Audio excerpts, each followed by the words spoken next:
Hello.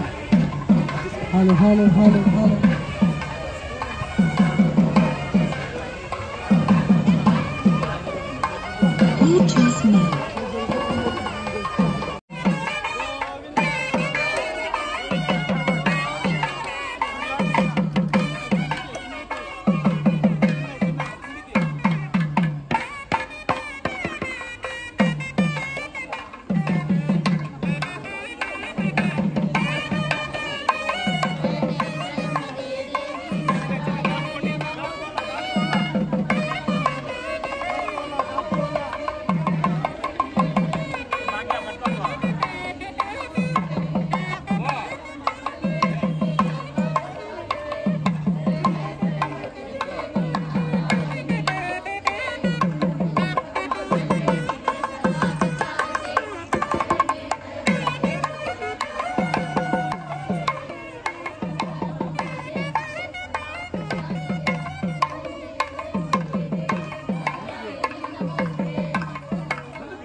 ఇంట్లో మేము ప్రదక్షిణాలు చేసుకుంటాము, వాకింగ్లు చేస్తాము, ఇంకేదో చేస్తాము.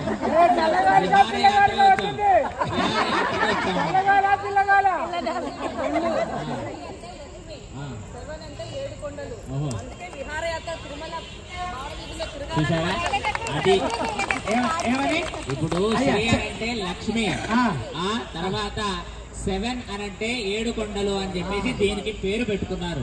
అంటే మా స్థానానికి ఈ పేరు పెట్టుకున్నారు కాబట్టి మా స్థానంలో మేము విహారయాత్ర చేస్తున్నాం. బాగుంది బాగుంది బాగుంది బాగుంది బాగుంది చాలా బాగా చెప్పారు. ఈ శరీరం ఉన్నదా? ఏం పేరు? మీ అందరి పేర్లు, మీ అందరికీ శరీరానికి ఒక పేరు ఉన్నదా? ఉన్నది. ఏం పేరు? రంగమ్మ, మంగమ్మ, ఎల్లమ్మ, లేకపోతే మంగతారాయమ్మ, పద్మావతి, చంద్రమ్మ. ఇవన్నీ శాశ్వతమేనా? ఇవన్నీ శాశ్వతమేనా? శరీరం ఒకనాడికి పడిపోతుంది, ఇదంతా కూడా పోతుంది. ఈ 7 హిల్స్ ఇవన్నీ అనేటువంటివి అన్ని కూడా సామాజికమైనటువంటి దాంట్లో ఇదంతా కూడా ఒక మాయ. 7 హిల్స్ అని పేరు పెట్టుకున్నంత మాత్రం స్వామిది అవుతుందా? ఈ భూమి ఎవరిది? ఏ అమ్మది? ఎక్కడున్నది? మరి ఇక్కడికి వచ్చి మీ పేరు పెట్టుకున్నంత మాత్రాన తాత్కాలికంగా మీది అనంటే ఎలా స్వామి? అయితే 14 లోకాల్లో 7 లోకాలు మాత్రమే మీకు ఇచ్చింది, అది గుర్తు పెట్టుకోవాలి మీరు. ఎందుకనంటే అతల వితల సుతల తలాతల రసాతల మహాతల పాతాళాలు 7 లోకాలు మేము ఉంచుకొని భూలోక, భువరలోక, సువరలోక, మహర్లోక, జనోలోక, తపోలోక, సత్యాది లోకాలు మీకు అమ్మవారికి దానాదత్తం చేశాను తప్ప అంత మాత్రాన మేము రాము, ఉండము, లేము, లేబోము అని పొద్దున మీరే చెప్పారు విశ్వం విశ్వం విశ్వం అని. కాబట్టి ఈ విశ్వంలో ఈ భూమి కూడా ఒక చిన్న రవ్వ అంతే. రావట్లే మాటలు ఇప్పుడు అయినటువంటి దాని సమాధానాలు వాళ్ళకి చెప్పాలి కదా. మనిషి ఎప్పుడైనా సరే ఏదైనా ఒక కార్యాన్ని చేస్తున్నాడు అని అంటే దానికి ఏదో ఒక ప్రతిఫలాన్ని ఆశించి చేస్తాడు, అవునా?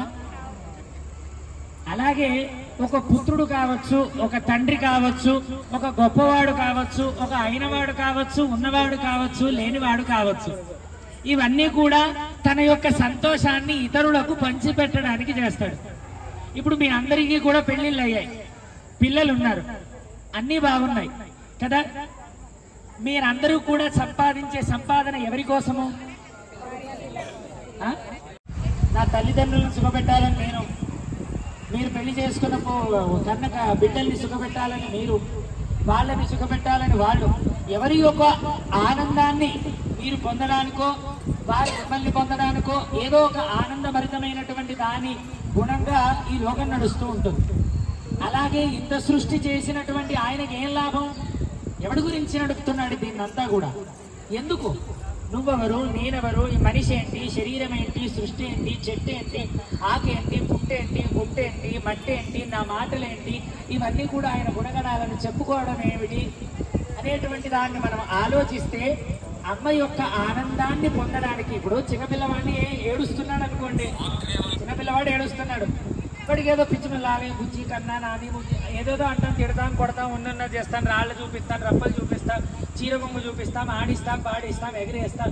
ఏది చేసినా వాడి ఆనందం కోసమే ఎలాగైతే మనం చేస్తున్నామో, ఈ సృష్టిలో ఏమి జరిగినా కూడా అమ్మ ఆనందం కోసమే స్వామి చేస్తూ ఉంటాడు.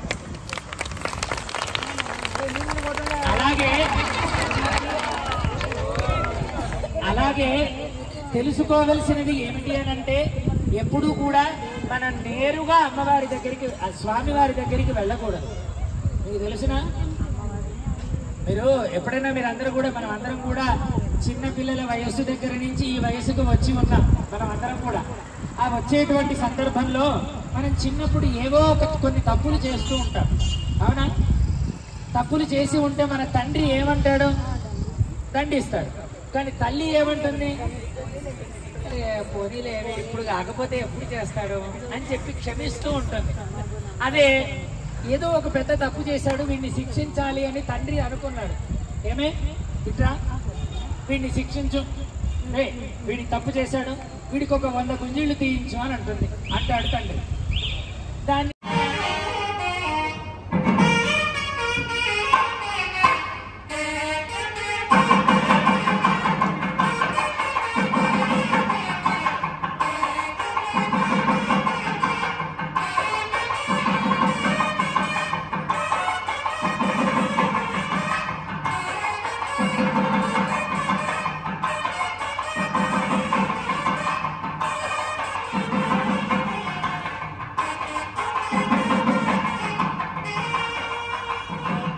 జై శ్రీమన్నారాయణ, ఉత్సాహంగా జై శ్రీమన్నారాయణ, జై జై శ్రీమన్నారాయణ, జై శ్రీమన్నారాయణ.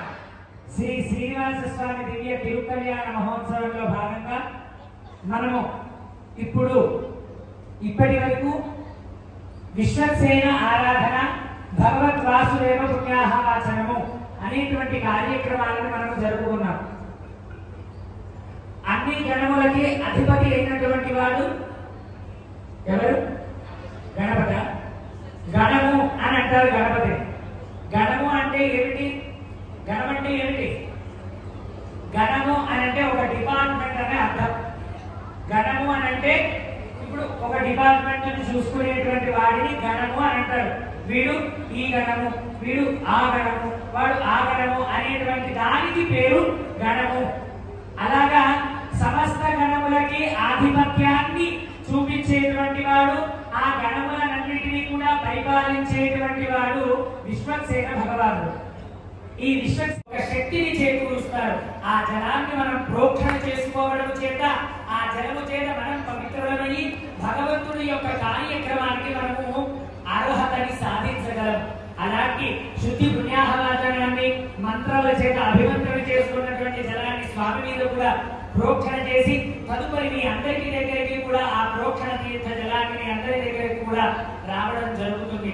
తదుపరి ఇప్పుడు స్వామికి కంకణ ధారణాన్ని, అంటే స్వామి నీ యొక్క కళ్యాణ మహోత్సవము దీక్షాబద్ధంగా నీవే కాకుండా మేము కూడా ఒక దీక్షగా మేము ఈ కళ్యాణ మహోత్సవాన్ని చేస్తున్నాము.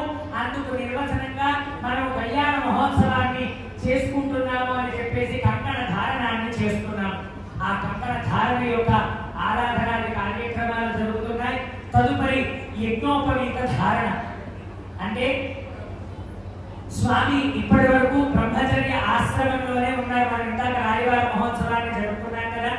ఆ రాయవార మహోత్సవంలో స్వామిని, అమ్మవారిని ఇరువురిని కూడా వివాహం జరపడానికి మనం నిశ్చయించుకున్నటువంటి సందర్భంలో స్వామి ఇప్పుడు బ్రహ్మచారిగా ఉన్నాడు.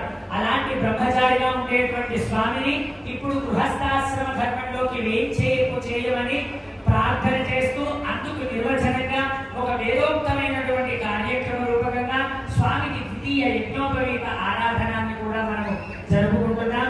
ఇప్పుడు ఆ యజ్ఞ ఆరాధనాన్ని మనం కూడా జరుపుకొని ఆ కంకణాన్ని, ఆ యజ్ఞోపవీతాన్ని స్వామికి సమర్పణ చేసుకొని ముందుకు సాగుతాం.